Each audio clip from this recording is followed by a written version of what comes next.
Welcome to the grand finals of one of the largest StarCraft 2 team game tournaments of the year. Our first finalist in the WardiTV 2v2 showdown, arguably the best Terran in the history of the game. In the red, it's the man, the myth, the Maru. Fighting alongside his Korean countryman, the former world champion Micro Jackson. It's ByuN. And their opponents, both from Poland, in the teal, the Terran player Spirit. And in case you were a bit worried we'd only be seeing Terran today, come to save you is our only Protoss. It's Gerald. A best of 5 2v2 showdown. And with double the players, over double the chaos, arguably at least twice the reason to smash that like button. And maybe even subscribe. And Jimmy, what are we at? No, you can't just double it for 2v2. 2,874 likes. On this video, on this cast, we'll cast another team game. And if we keep having tournaments, we'll probably do it anyways. But thank you for watching. Thank you for tuning in. Hopefully you've had a good day so far. And hopefully it's about to get a lot of bit better. I have no idea what to expect, but with thousands of dollars on the line, team games can be hectic, but rarely are they a drawn-out experience. Team games in StarCraft 2 are effectively just two 1v1 players shoved together. After about 4 minutes, you can trade resources with one another, but otherwise, you can repair your teammates' units, you can heal them. This is mostly limited to Terran, which is why I'm not too surprised to see too many Terrans out here today. But Spirit, with his first Reaper, is able to take out the Marine. 1 HP left on it. But so far, the Polish team... Wait. Can you trade add-ons with your teammate? That is interesting. So, Terrans can technically land on any exposed add-on. So that could be an interesting strategy, assuming they survive to the 4-minute mark, as right now, Gerald comes in with a Stalker to combine with the Reaper. And so far, a lot of damage being done to Maru's first base as he attempted to expand it. That may have been a mistake. We have a double factory. Ooh. First Cyclone comes out, chasing down the Stalker. SCVs will repair. Stalker easily dealt with. 2 Cyclones come out for ByuN, and begun the Clone Wars have. As the Korean team is now very well stocked when it comes to the early Cyclone defense. Very unlikely that... Ooh, the Oracle getting dangerously close. Gerald starts things off with a Stargate, so we'll at least see some variety. There's... Well, even Maru's SCV getting out of there. But the Oracle finding several kills. Not deadly damage yet, but certainly something to take note of. Oh, but yeah, 5 Cyclones knock it out of the sky with intense ease. So overall, not critical damage early on from the Polish team. But they've been able to go about their build completely untouched. Gerald has the back pocket base here on heavy artillery, as well as another Stargate on the way. Not another Stargate. Twilight Council with Blink, and 2 more gates. But he is continuing to build oracles. The interesting team sort of interactions. I think the reason, well, part of the reason we don't see too many Zergs is, unfortunately, in team games, Zerg just seems to get in the way as much as they help out. As creeps creep, and no matter whether they're your teammates or your enemies, Terrans and Protoss cannot build on it. Which actually breaks some maps, unfortunately. As there's been some changes to creep that make it so they can literally block your teammates' expansions. So it's kind of hard to make Zerg work overall. I'm not too surprised to see this sort of composition. But... wow, Gerald reaching to the skies. The fleet beacon is lit, and he will be our Sky Toss player. It will be Spirit's job to cover for him until he can get a deadly amount of carriers, Tempests, probably carriers, but he's already putting on the early blink aggression as well. So the best defense is usually a strong offense. At least 2 of our Terrans. ByuN is going for mech, whereas both Spirit and Maru are opting for the bio armies. A scan. These are Blink Stalkers, but not nearly enough of them to deal with this entire gang of Cyclones. Oh, that's a bit awkward. Probe. And Adept, there's just nothing to actually protect against this. The Cyclones will come down. I feel like Gerald here is trying to pretend like he's going to go for a ground army. I don't think he's been scanned. In fact, there's no knowledge whatsoever of what's going on in the Polish base. Whereas instead, just confident in their triple factory mass barracks, we've got all parts of the Terran army. A scan, Gerald doesn't actually have the gases on the low ground, so they may not suspect a mothership to be rushed out.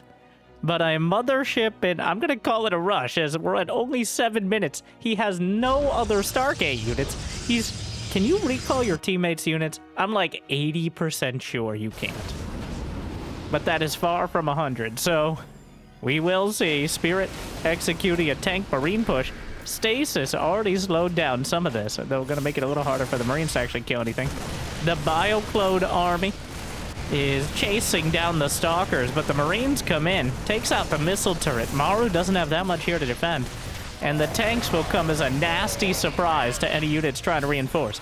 Meanwhile, Gerald trying to get something done with the Stalkers. He can pick off individual SCVs, but that group of Cyclones is certainly going to be more to deal with. There's no easy way to dislodge these tanks without tanks of your own. There's a mineral wall at the bottom of the ramp. 5 minerals apiece. Could easily mine through it, but for now, there is no way to get down there without some extraordinary means, whether it's medevacs or running all the way around. Is that mothership done? Not quite yet. Gerald has taken a 4th base, a gold base, to the 6 o'clock position. Charge lots trying to come in, but ByuN has built up quite a strong army. Meanwhile, Spirit is keeping the pressure on, and I think this is exactly what they need to do. The only vision on the other half of the map for the Korean team has come from a single scan. Maru tried to break these tanks and will do so successfully with the sheer amount of Marines and Marauders. But Gerald is still building up back at home. And this is the sort of army. If you've ever played team games in StarCraft 2, you know there's always one guy sitting back there building carriers or battlecruisers. I wouldn't be surprised to see either in this series. But indeed, Gerald fulfilling that role as the team carry. Currently building up. Not sure why there's active cloaking activated here. But, you know, just testing out. Gotta make sure everything's working. A zoning Whittle Mine slams into a medevac as Spirit continues sieging this corner. Scans across the board. Getting a little confusing. Thankfully, they're color-coded, at least for us observers. But the Polish team, and interesting, I think it makes sense that both teams here in the finals share a language. I have to assume that they're using their native language to communicate. It just kind of worked. Not too surprising to see a couple Koreans, but interesting that it's our Polish players who are very solid players, but aren't usually listed at the top of 1v1. But here we are. Gerald has put together that Sky Toss army, and while Cyclones are strong against anti-air, the sheer amount of interceptors and carriers in the sky is going to be overwhelming. There's no direct anti-air. I don't see any Vikings in production. They're going to see the mothership and the carriers. More Cyclones on the way. ByuN has finished 1-1 upgrades, but here we go. The standoff. Siege tanks on both sides. The carrier count, maybe not high enough yet for Gerald to feel comfortable engaging. With the Marines underneath, Maru doesn't actually have any siege tanks to the north side, so Spirit will pull the trigger on it. Here come the Cyclones down, but they gotta be very careful of not losing a critical amount of anti-air. Spirit siege tanks are still holding position. The Stalkers blinking in yet again. And so far, neither side able to jockey for a decisive position, but I feel like the carrier count is just getting to that point. It becomes nearly impossible to deal with. The Liberators will force the siege back. He's covering with his own siege tanks. A massive drop, but Gerald already moved to intercept. And drops up both sides, awkwardly boosting past. Maru's going to try to just boost past the carriers. An incredibly dangerous game. Flies towards... I don't think you could actually land up there, even though it Yeah, only missile systems allowed up there. The zoning regulations. But it's on the Koreans to figure out an answer. If they don't find it... Oh, BATTLECRUISERS is building 4 Thors. So going to try to take the carriers head on. 5 Thors at a time. But Spirit's still making progress. Both sides, everyone's maxed out. And this is a real test of my graphics settings when casting these games. As, well, here come the interceptors. Maru with a massive drop to the north side. Scans on both sides. The Thors are blasting apart the carriers, but there's just so many interceptors on the field. Time warp to zone out. Mothership taking a lot of hits. The Thors. SCVs pulled to repair on the planetary. Maru just rolls through a base. And the Korean Terrans still holding the line, while Maru just undercuts everything, sweeping the economic leg of the Polish team.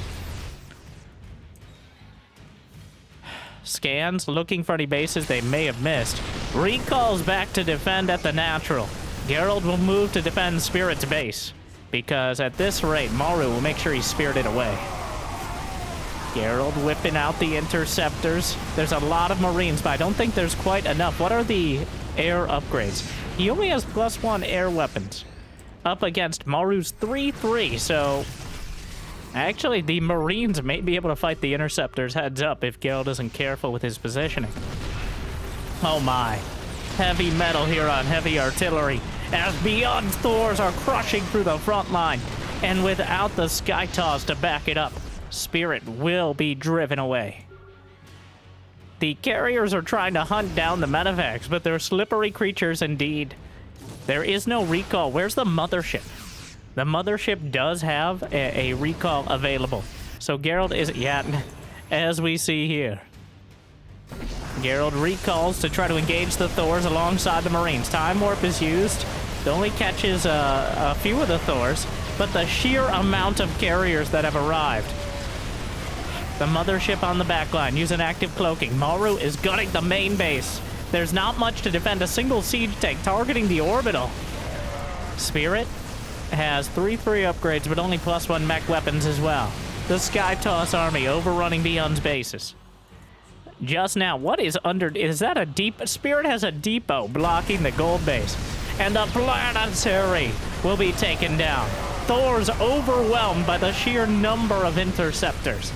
5 more Thors in production. Maru's making some ghosts now. Finally, the drop. And they just tap it out. ByuN taps out. There's 118 supply. He's completely broke. Whereas Gerald has reached the critical mass of carriers. And Maru apparently doesn't think it's over yet, so he's going to fight it out. Oh, the reason why ByuN's at 0 is because all your money gets sent to your teammate, which does give some opportunity to maybe... Rarely does it happen at this level, because players will usually just send all their money to their teammate if they no longer can use it. But I find it incredibly interesting that ByuN just leaves the game, and I have to assume they're on voice chat. And Maru's like, why would you do that? I was like, I'll do it myself. Spirit is only at 110 supply. If he could actually kill the carriers, which isn't... Well, he's grinding through the interceptors. There's only +2 air weapons and no armor right now. So it isn't completely out of the question that Maru could beat the interceptors. The problem is, now with ByuN and his abandonment of his team, like, we're still... Okay, one fight maybe. I can't believe ByuN tapped out and Maru's now like a full minute further into the game, which is remarkable. He is getting all that money from ByuN. And he's just fighting the interceptors. Just trying to grind through them. The interceptor count is down under 50. Maru has more than that in Marines. Not a direct equivalence, but with no and now he's using ByuN's Thors. Yeah, maybe Maru is just a better teammate than ByuN. Maru's split personality. It's plausible at this point. A weird vision glitch is happening because ByuN is not in the game, so he doesn't have vision. So even though we're in observer cam, we can't see his vision, which is super odd, I will say. Even though Maru should technically have vision. All right, we're going to the Maru vision cam. He's at 181 supply. Gerald is still maxed out. He's rebuilt. He's got 100 interceptors. Is there a scan? Though the mothership died, so it's not really necessary. He's fighting heads up with those interceptors and the golden swarm. Well, Gerald loses a few, but the problem is they still have the economy. They still can rebuild. Those interceptors are replenishing, the upgrades are ticking upwards, and it's not getting any easier for Maru and his more cowardly teammate who's now probably raging in voice chat. The carriers are just far too much.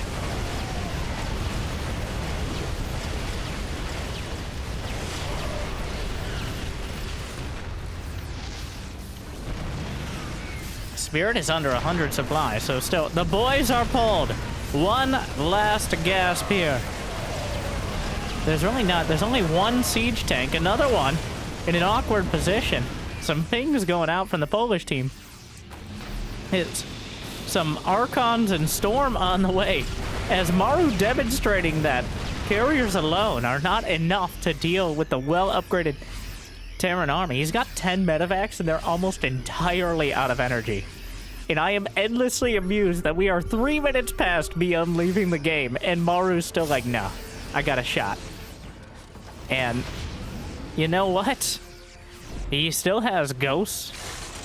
This is such a weird vision glitch that we as observers cannot see where all the units are because BATTLECRUISERS left the game.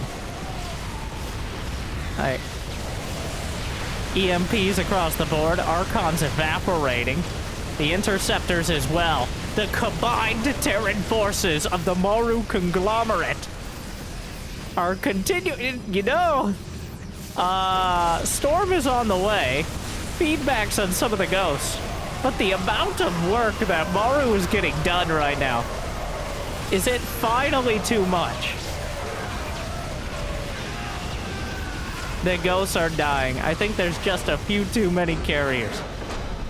And the Polish team will take the game. Though Maru made them work for it.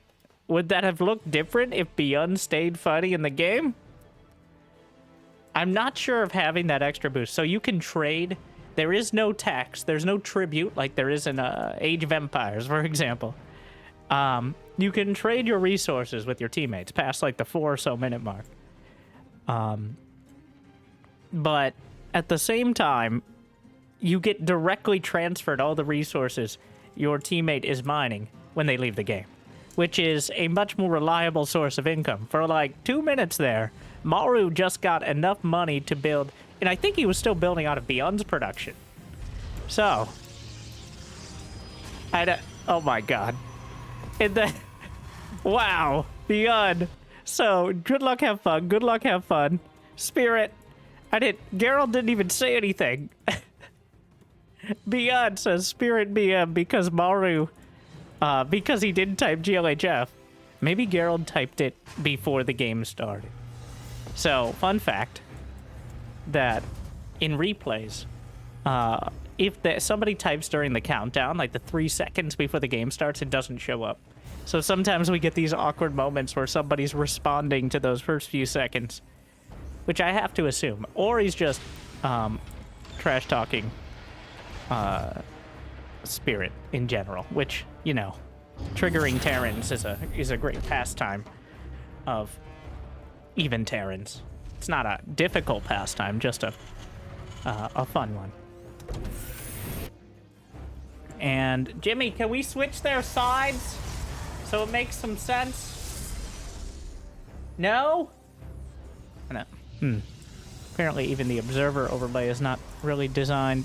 It's cool we have any sort of team game overlay, but we can't switch the sides of the players down here. So, as long as you're not a dog, and no one on the internet knows if you're a dog, you should be able to tell the difference between the players in one way or another, but it is a bit annoying.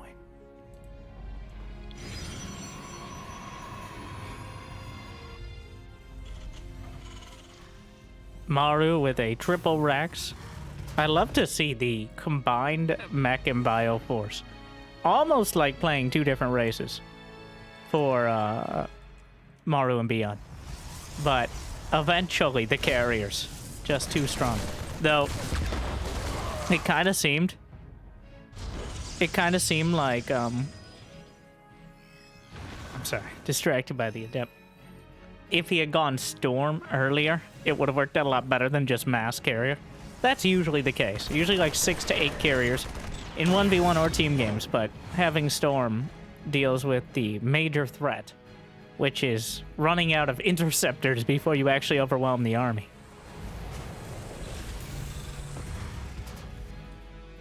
And even before one player rage quits the game, you can share control, which will be interesting to see if the teams decide to do that, especially our Terran team, because having one player control both Reapers is probably better than having 2 players each control 1 Reaper overall.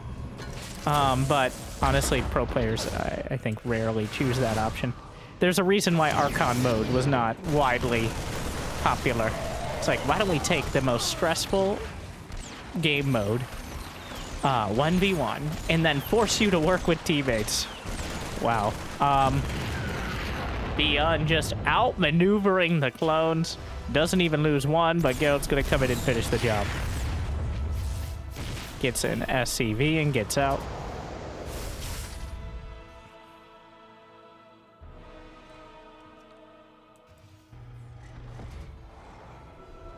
Two Phoenixes at a time. Gonna go directly into the Phoenixes to deal with the mass cyclone. Just a scaled up version. So the major weakness of Protoss, who goes heavily into Stargate early against Terran, is a lack of ground forces, where you can just straight up die, because the startup cost of getting all those Stargates is prohibitively expensive. But when you have a Terran in front of you to buy some time and space, which Spirit has done a great job of so far in this series, then you can get away with the triple Stargate. And maybe, unfortunately, we're not going to be able to see it, as, again, observer overlay things. Maybe even send some extra gas along. I know there are a lot of top-level 2v2 builds that involve trading, like, another 100 or 200 gas so you can make sure to maintain that Phoenix production, as Terrans don't usually need as much gas to go Marines and tanks. But the siege tank just kind of dies. There's not that many Phoenixes here, and this is a very awkward scenario. Yeah, Spirit just kind of lost his expansion. Almost lost the orbital itself.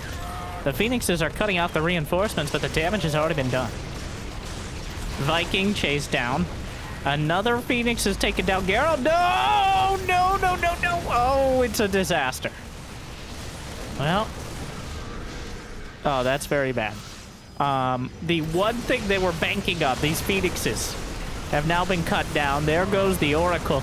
Shield battery overcharge is not even quite in range. Spirit has almost nothing left, and the combined early Terran timing attack is tactically terrifying and tenaciously tenuous. It's been total, utter destruction. I ran out. It's looking very bad for the Polish team.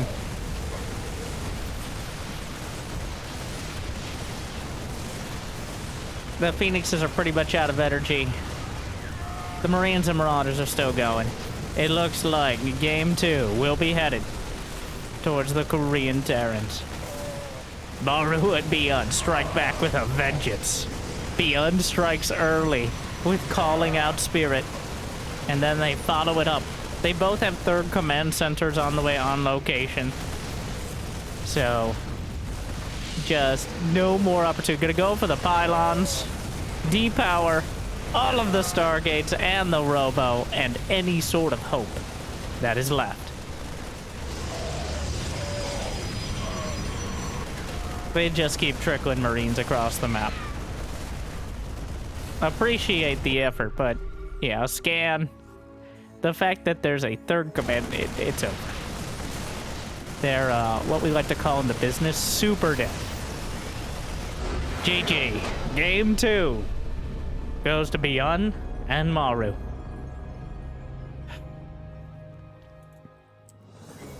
A solid timing. Executed without really any mistakes. And Gerald, for a moment, maybe they could have put it together, but unfortunately, it fell apart way too quickly. And that is the main strength. Trying to go for that heavy tech, even if you have a teammate as a sort of meat shield in front of you, that doesn't mean you're going to have enough time to actually get to the critical mass of Phoenixes. I think they're... Oh my. Wow. This is the most BATTLE and Maru thing I've ever seen. They're both proxy to... These two... Combined, ByuN and Maru have probably done more proxy rexes. I'm about to say, like, more than the rest of all Terrans in StarCraft 2 combined.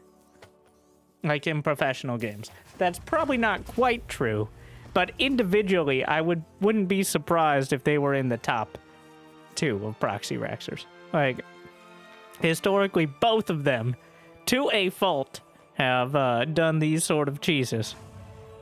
And here we are. The probe gets in, and we'll see a conspicuous lack of anything to see. It will become obvious that barracks are somewhere else here on Nightscape.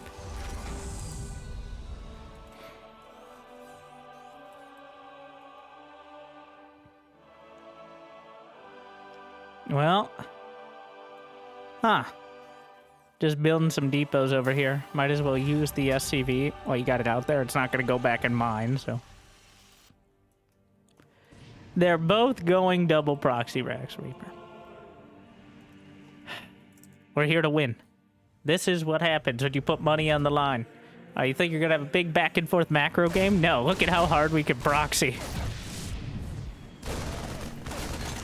Now, bunker up. Gerald. On the bright side, this is one of the maps where the bases are very close together.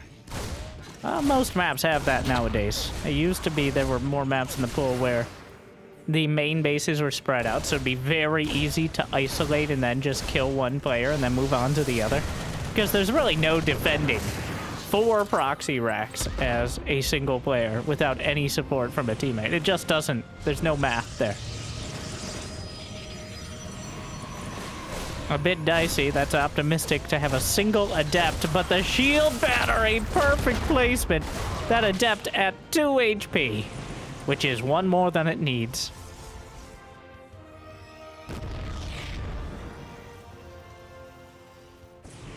Still, the Reaper count growing dramatically. Kind of hard to tell whose Reapers are whose, and I don't think it matters too much at this stage. It does appear that Gerald and Spirit have defended with minimal losses. They both have more workers than their Korean opponents, and they have enough units out there now, especially with those 2 clones. Now, they're definitely not sharing control, these two, as you can tell, moving independently, but the Oracle says no, it's time to get out. Your fun has ended, and again a Stargate. But this time around, the Oracle easily enough to shut down everything.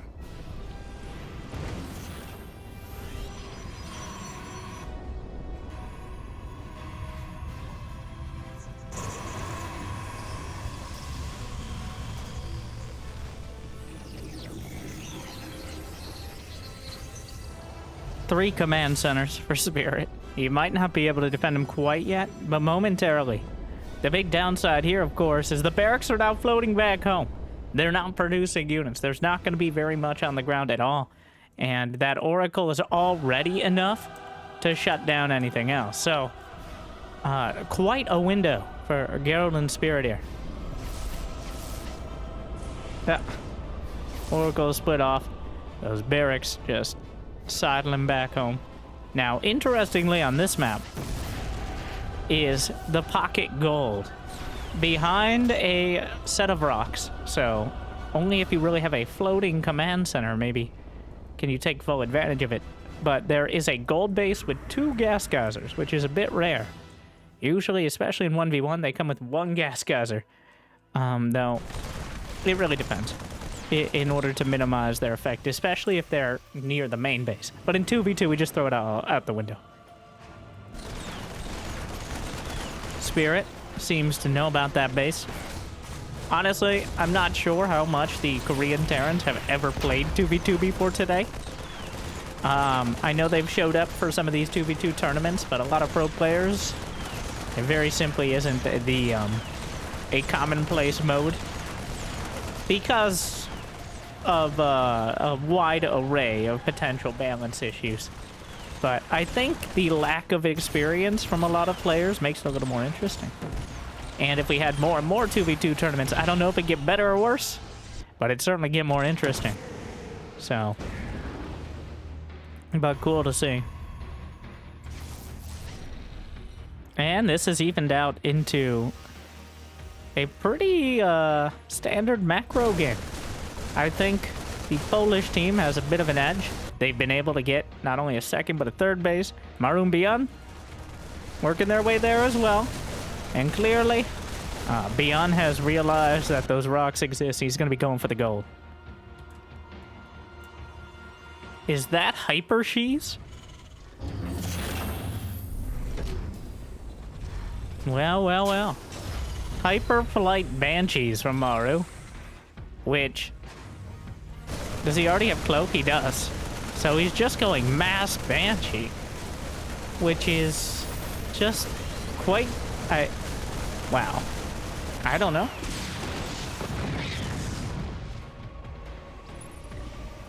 And there it is. Fusion Core! Well, when you have a lot of Tech Lab starports, what does that lead into? You might be like, Caduceus Reactor. No, that doesn't make any sense. Battle Cruisers. I see no other reason but to build Battle Cruisers. So, I think the follow-up to these Banshees will be the most obvious, but still dangerous one. It should be the Battle Cruisers, which can go toe-to-toe, metaphorically, with the Protoss Air Armada. As between Yamato Cannon and Tactical Jump, you have a lot of options against anything except Mass Tempest, and even Mass Tempest aren't necessarily the hardest of counters. There it is. Battle Cruiser from Maru.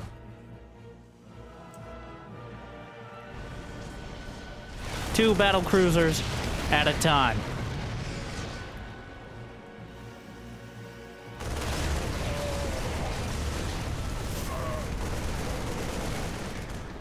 Fleet beacons on the way for Gerald. We're gonna have another competition, that Scouting Colossi.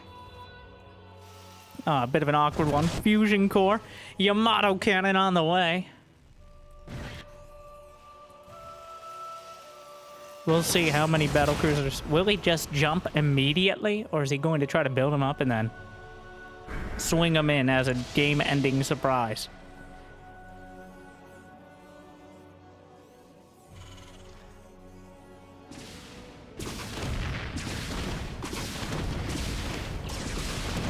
Armory. That's a lot of Phoenixes, but Phoenixes barely scratch the paint on battle cruisers with their ridiculous base armor. Looks like he's just going to be mustering the fleet here.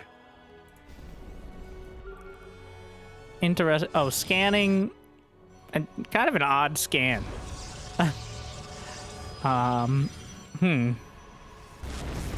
Scan from Spirit.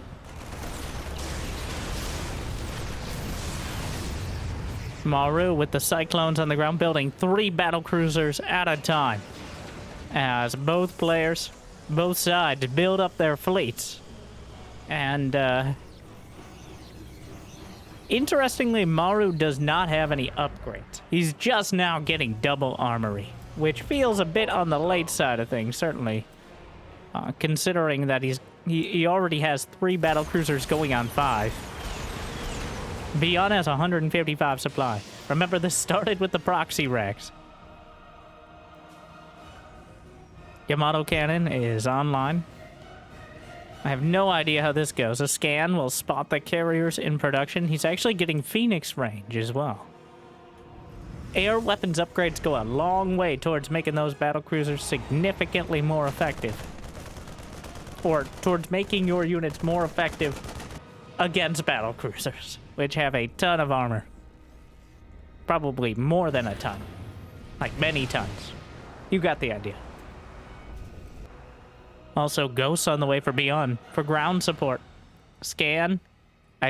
I wonder what Maru will do if he gets scanned. Like the battlecruisers. Because he's still just building up in his main. He's working on +1 ship weapons. The Phoenixes may scout it incidentally. It's been quite a standoff. Almost nothing lost since the initial Reaper aggression.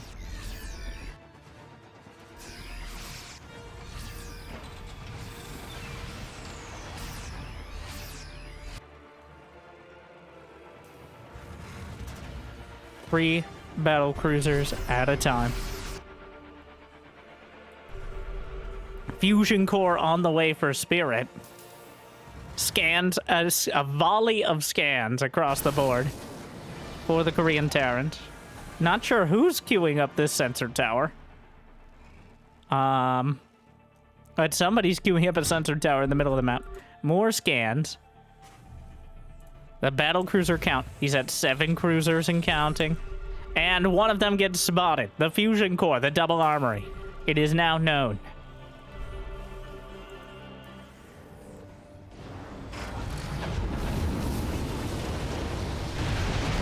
A big drop out of Spirit.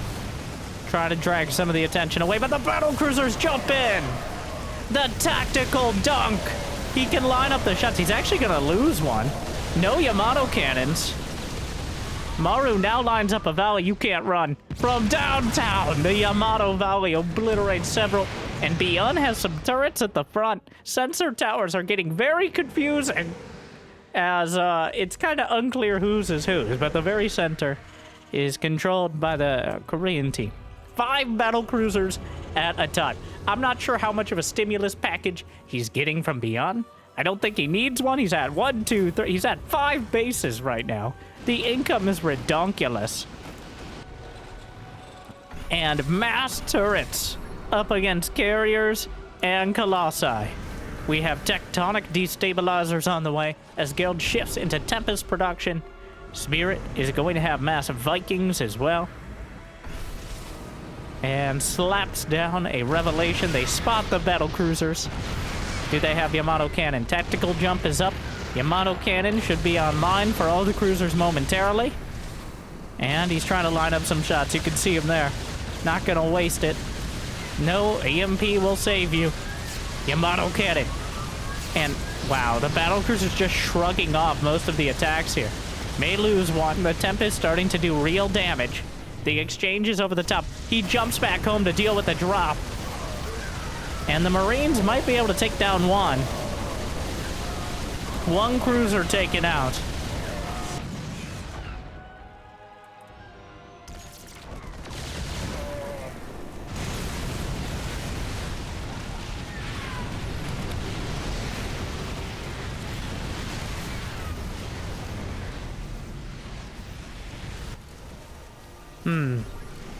Maru's at 193 supply. Honestly, with the Ghost ground support and 5 battlecruisers at a time, Maru is only at 1-1 upgrades on the cruisers. He's got 12 of them, going on 20. Up against how many? 3 Tempests. There's 18 Vikings, which are a solid counter. Spirit has +2 ship weapons and finishes +1 plating. Another volley of scans goes out. Both sides scanning. Gerald feeling a little left out. Turrets dotting the field. Just blasted away. Whips out a full broadside of Yamato cannons. Wipes out half the Vikings. Think he's leaving ByuN to deal with the carriers. Or at least the interceptors underneath. Because carriers are barely scratching the paint on these battlecruisers. Cyclones grinding through. The combined Ghost support force versus the pure battlecruiser armada. ByuN providing ground support. And Maru for air superiority. Some more Ghosts gonna go down. Does he have Cloak? He does not. Not that I think it would matter too much. The Terrans have retaken so much of the map. Spirit is trying to fight back, but he's doing it with Vikings. He does not have battlecruisers of his own. And now the fleet is headed north. The turret count is so damn high, but not nearly high enough. He doesn't have building armor or high-sec auto tracking. They'll make a dent in some of the cruisers, but easily just rolls through, strafing the entire base. Orbital's dead. The carriers and Tempest are coming back, but there's nothing. There's literally no way except interference matrix to stop the battlecruisers from just jumping away. Maru at 17 battlecruisers.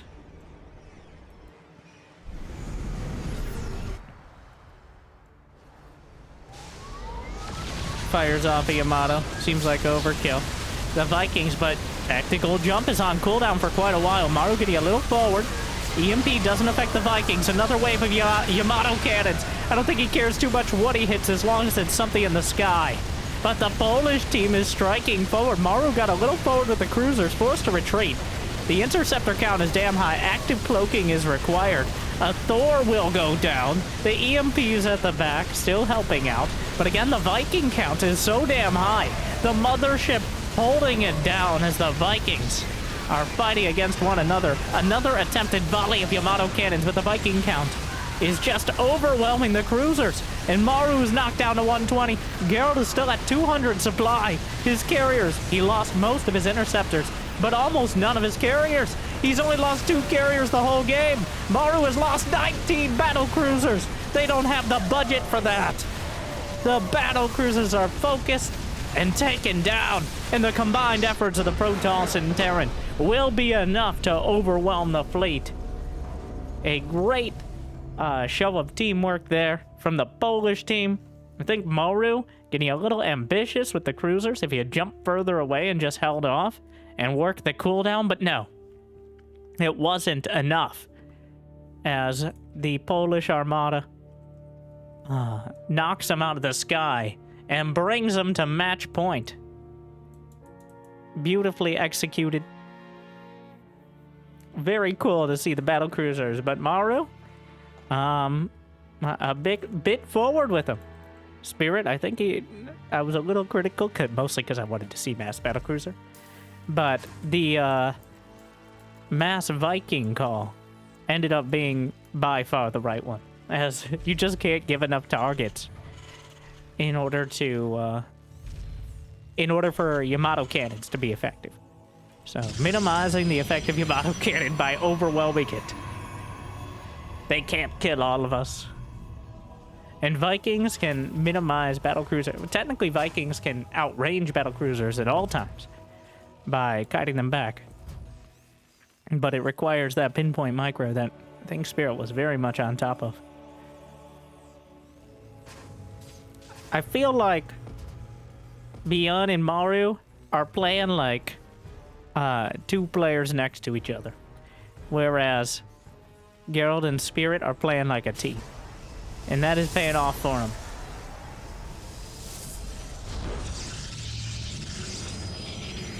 They even tried, like, we've now seen what the combined cheese efforts, though they both went Reapers. Maybe a little more variety would be better, but the double proxy racks attempt does not pay off in the end. And that brings us to Divergence, where either Gerald and Spirit will take the 3-1 victory, or ByuN and Maru force the ace match. Everyone building all their buildings near their main base. Divergence is another one in our diverse set of abandoned space station maps, which make up approximately 69% of all the maps in StarCraft 2 history. But you do have a pocket base which is wide open for drops and air attack, but also relatively accessible for early apparently there's a Reaper jump location as well, which does make life a little more difficult. Both Korean Terrans with their Reapers in the base.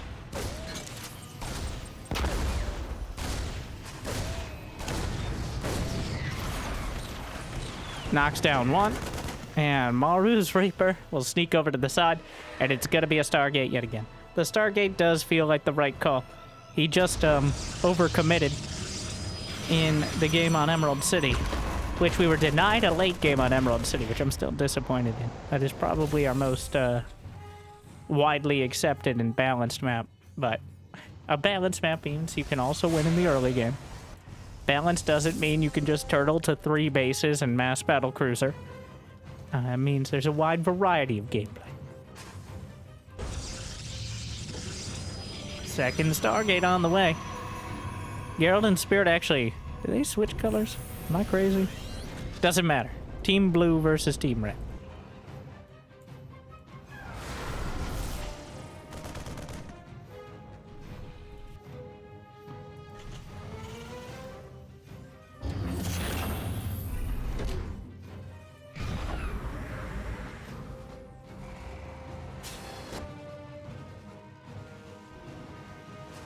Phoenix is on the way. It's gonna be a mass Phoenix attempt. We'll see if they figured out a better counter than on Emerald City, as simply getting overwhelmed early is a main source of despair for the mass Phoenix player.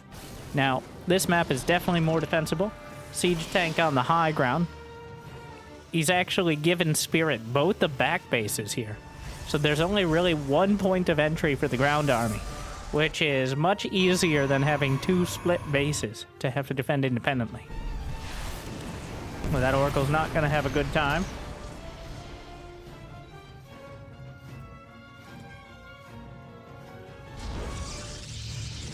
Robo on the way.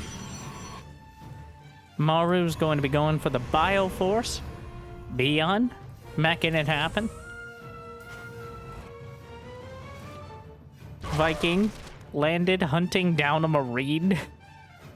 Alright. And then the most exciting part. The Viking will be lifted back into the sky to be killed by the Phoenixes.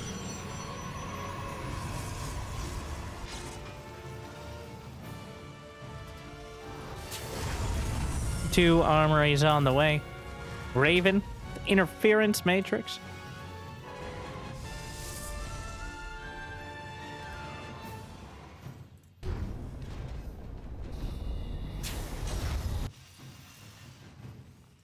We have a Robo Bay. Quite a quick Robo Bay out of Gerald as well.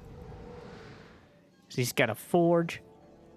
Switching from the double Stargate into probably a more Colossus-based composition. Interesting interference matrix for ByuN, though. With Ravens, he could pretty easily disable just a Colossus or 2 here or there. Those key units.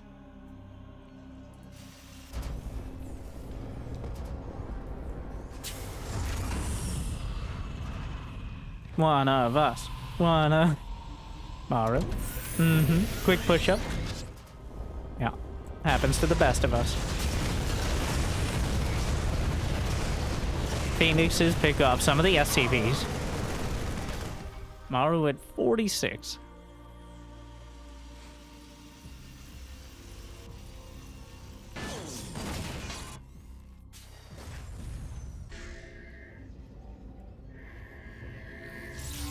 Stasis wards to zone out. A very passive start. High sec auto tracking rush out of Spirit. He's got all these bases. We got a fleet beacon on the way. Yet again reaching into the skies, but he's got the Colossi underneath. So still has a lot of coverage. And it's going to be mech out of Spirit. I mean, very turtly mech. He's already got that high sec auto tracking at the mass turrets. And how many factories? Just 2 for now? Which is quite a low level of production.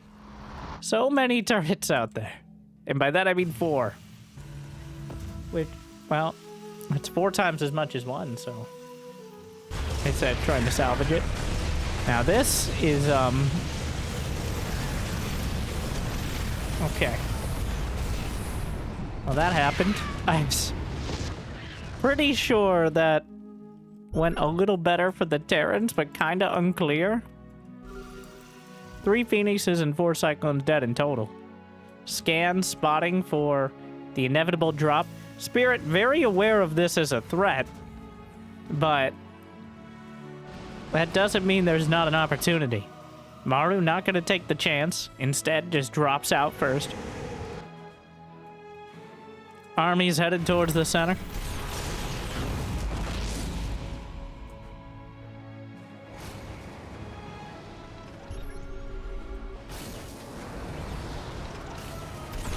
Cool. Siege tanks slamming. Another volley of scans. The Ventria scan. Ah, beautiful. 3 scans at once from 3 different players. The Marines just drop in, though, and there's a reason he built these turrets, but the turrets only buy time. He might lose the medevacs, but this was a one-way trip for the Marines. They clear out the defenses. Meanwhile, ByuN intercepting. There's a couple carriers now. Colossi stepping down to help clear the drops, but Spirit down to 100 supply. Everyone else at 120 to 140. An awkward situation indeed, as ByuN has like 7 command centers. ByuN, in typical ByuN fashion, has more command centers than he has production facilities, but he's quickly moving up on both counts. Maru has taken the forward base as his 4th.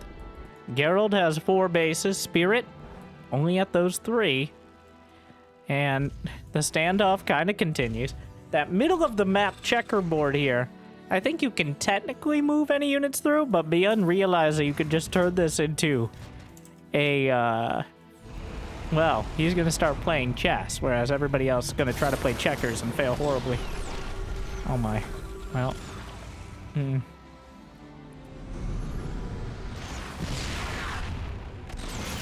Takes out the stasis. Vision provided by the Raven. Scans the main army. Maru loads up another 4 medevacs. Gonna head north. Try to drop in again. He already cleared out most of the turrets. Yes, there are Phoenixes here, but the boots are already on the ground. As Maru stims his way in. Oh my. Dramatically. And there goes an orbital well, he's repairing it. The Marauders, he actually right-clicked on it, so the Marauders weren't helping out. Gerald gonna try to fight the Cyclones out of the front, but that is so many clones. A couple medevacs actually managed to escape. Vikings hit the deck. Spirit continually putting out fires in his back base here. 3 Thors at a time. For ByuN, who's trying to provide some ground-to-air support. Eventually, the carrier count is going to get dramatically high again. Gerald is at 181 supply, but the Korean team is at 180 apiece. Spirit down to 120, really struggling with the mech Terran. There are some interference matrices. There's 40 interceptors. I don't think that's enough to really deal with this. Scrambles a couple of the frontline tanks. The bases are getting really close together here. So, kind of forced into a confrontation. But underneath, the Colossi Marauders split in stim. Knock down 2 Colossi, going for a 3rd. And the last Marauder! He takes it down. The Colossi tumble. But Maru is pushed back. The sheer amount of siege tanks from Spirit. Disheartening for the Korean Terrans. And the carriers are rebuilding their interceptor count, and the carrier count itself is starting to grow. Maru down to 150 supply. Single siege tank. Picks it up. Widow Mines will trigger on the interceptors, wiping out some of them, but also drawing fire over the top. 11 more. And Maru gonna hit that angle yet again, and there's pretty much nothing back here to defend. A single missile turret will hit the only unfilled medevac. And Spirit is dragged away yet again. Meanwhile, interference matrices disable a couple of the carriers. Charge lots, though, will cover a few of the siege tanks, but Maru is completely gutting Spirit's expansions. He's going to be down to 1 base. Yes, this entire army is getting annihilated by siege tanks, but the work is already done. ByuN is chasing this back across the map with Thors. Knocks out another carrier from afar. And Spirit has a command center over here looking for somewhere to land, but Gerald has already taken the entire western seaboard. ByuN, on the other hand, has taken it for the Koreans. It feels like Team Terran has reached a critical mass as Maru goes for his 14th drop of the game, dropping the base more often than a new Skrillex album. And the sheer amount of units. He can just drop on top of the siege tanks. The medevac's still intact. The siege tanks crumbling before they can even really open up. And Maru has completely gutted Spirit. Spirit now has almost nothing left. It's up to Gerald. But the Thors are at the door. And carriers are not enough of an answer. I think we're going to game number 5. Now we just need Spirit to leave and Gerald to fight for 5 more minutes. Disruptor shot actually really softens up the Thors, but is not enough to kill him. And that is that. Maxed out to... Oh my god, that base dies. GG! Game 5 it is. As ByuN and Maru strike back. Another dramatic victory. Now I'm interested to see what our final match will look like. As we've seen the early cheeses, the early timings, and then the late game drawn out high-tech armies. But it all comes down to this. And on one of the oldest maps. So, for those who don't know, the intern curled his monkey. People were clamoring for new team game. And it happens again. People were clamoring for new team game maps. So, the intern curled his monkey's paw and changed up the team game map pool by pretty much just adding a bunch of old maps instead of any of the new ones. And this is a map from, like, Heart of the Swarm, which features the desolate, sparse tile set of sand and more sand that we came to know and love from early SC2 back when Blizzard used all their artistic creativity in one pinky toe to make the maps, as well as great features like semi-island bases, gold bases in the very center of the map, and Reaper cliffs that are the entire side of your base. Also, the main base is massive. So, we will see what these players choose to use. But another defining characteristic is how the entire center of the map is just an open field. Like, from your natural, trying to take a third base is just a wide open field. Yeah, there's gold bases everywhere, but you could pretty much get a concave across the entire map. So we'll see who that ends up favoring. And this, the final match of the WardiTV 2v2 showdown. Several $1,000s on the line. I'm not sure what first place gets exactly, but obviously more. And one game. We've seen the preferred...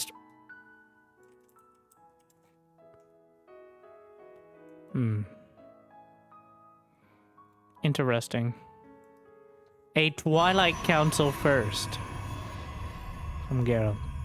For the first time. After 4 Stargate games. Double barracks for both the enemy. Also, this is one of the maps where the main bases are split. Is he going for Dark Templar? A Shrine to Dark, potentially? Well, I'm not sure if he participated, but clearly didn't make it this far. Or is it just straight up? So, the entire side of the map is vulnerable to blink, and the bases are split. So I think going straight to blink is a very smart move to take advantage of it. As while there might be plenty of bio, it's going to take so long for either player to reinforce their teammate.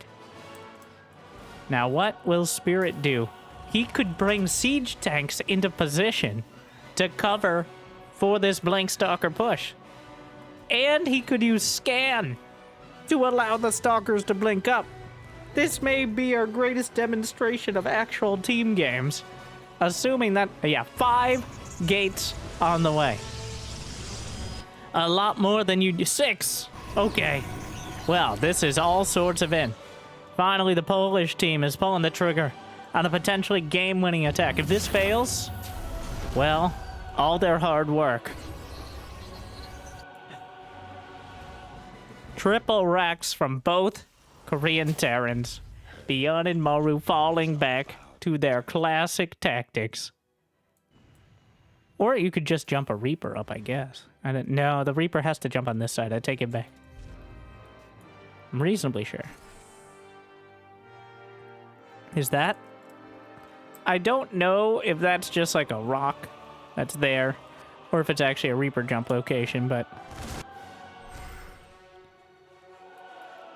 we may not get to see either of those, as now the Bio Army moving across the map. Spirit spots it, recalls back the Stalkers all the way to the main, and whatever sort of clever blink play.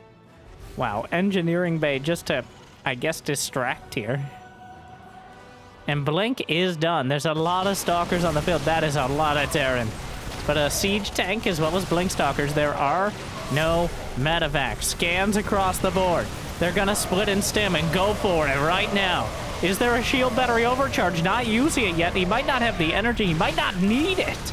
That siege tank helping out so much. The pseudo wall from Spirit making it that much harder.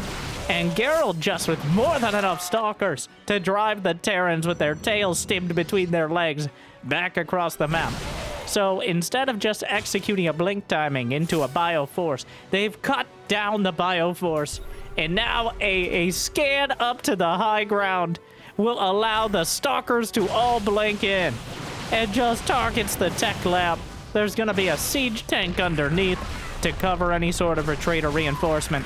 And now that the Stalkers are in, he has the vision, obviously. That siege tank, don't ask how physics work, just ask how they can work for you. As Spirit right now just shelling the main, I don't even think they realize it. And by the time they do, it may be too late. GG! Gerald and Spirit will be your champions. 3-2. An incredibly well executed and team-based 2-base timing will be the victorious strategy that carries them over the finish line, over 2 of the top Terran players in the history of the game, who just not respecting the combined efforts of the Terran and Protoss. But quite a dramatic series with a very different kind of philosophical split, I think, between the teams, and a well-deserved victories for Spirit and Gerald. We saw a little bit of almost everything, well, besides Zerg, but it's team games, so let me know if you'd like to see more. Thank you to Wardy for putting on something a little bit different. Always good to see some variety, especially 14 and then some years into StarCraft 2. But hopefully it made your day just a little bit better. If you got the means and motivation, it'd be awesome to check out Patreon or YouTube membership. But I hear liking and subscribing is still free, at least for now. So thank you for watching. I'll see you next time. Good luck. Have fun. Congratulations to the Polish players and team. And I'll see you next time. Stay chill.